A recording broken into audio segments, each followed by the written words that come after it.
Hey, I'm Mr. James from Charm City Karate. So it's hard to believe that the UFC has been around for 20 years. I've been a fan pretty much from the beginning. I remember sitting in my parents' house in the living room with a couple of friends watching the very first UFC.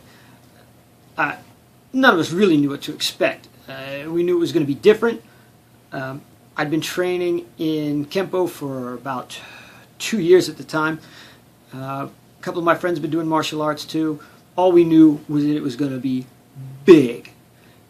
And that night did not disappoint. That night was crazy.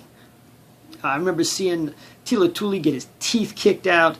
That big Danish guy who was just solid as a rock, going all the way to the finals. That was the biggest martial arts spectacle ever at the time. That was the one that was there to show basically what martial arts was supposed to be about. Who's the best? Okay, get in there, settle the score. And at that time, I think a lot of people expected boxing to win because, you know, boxers train full contact all the time. They got the conditioning. They're used to getting hit. It didn't work out like that at all. And a lot of people never really heard of jiu-jitsu. Certainly they never heard of Gracie jiu-jitsu. You know, personally I was a little surprised not to see any shoot fighters there. I've been watching a little bit of shoot fighting up to that point. But, well, Ken Shamrock, he was there. But I didn't see him do much shoot fighting. That was a big event though. And then me and a friend of mine got to get tickets to go to see UFC 3 down in North Carolina. We were maybe 100 feet back from the cage. You know, and that was really during the early days. The UFC was still kind of like a spectacle. You know, there's a whole bunch of rednecks there getting drunk, being like, oh, we're going to see a hoedown down there. There was probably as many fights in the crowd as there were in the cage that night, maybe more.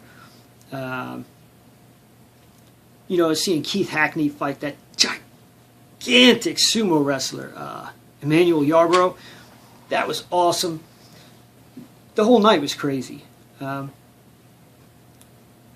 one of the things that really solidified my love for the UFC at that event was they had a post-fight party. I think it cost us like an extra $20 on top of our tickets. $20. Where we got to go to this party and meet and hang out with the fighters afterwards. Now there were a couple of fighters that didn't come because they were too banged up after their fights. But you know what?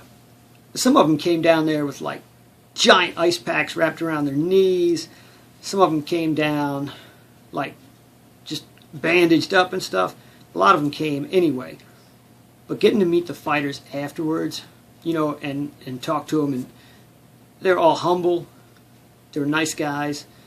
It was really amazing, you know, just to see that, hey, they're people like us.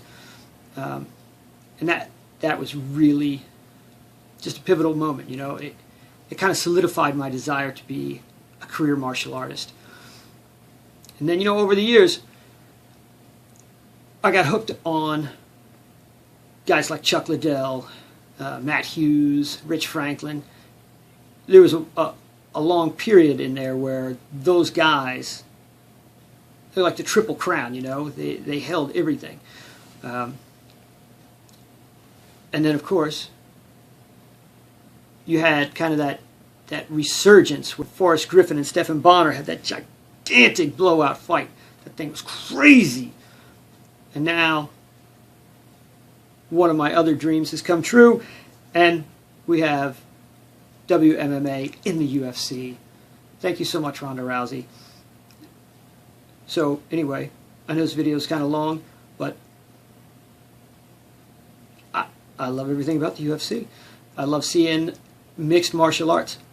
I love knowing that no one style is ever all it takes. You got to have everything. I love seeing good sportsmanship in the ring and knowing that none of those guys get to be jerks. It's not like these other sports where guys can come in and they can do their thing and then they can be total jerky guys afterwards. I like seeing the real deal, and it's as real as it gets. Thank you, Dana. So, Mr. James from Charm City Karate, I love the UFC. Good day.